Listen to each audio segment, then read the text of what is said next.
Hi everyone! In this quick tutorial, I will show you how to write a review in the Storytel app.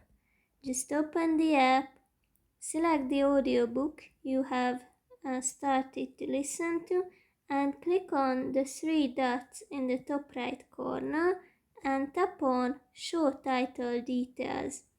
Then scroll down a little bit and you will find ratings and reviews. Here, tap on Review this article.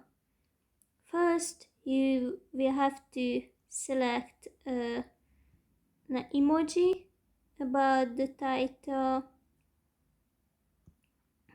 like funny, and then you can write your review and give the stars and finally submit it. You will have to provide your name as well, but then that's basically it.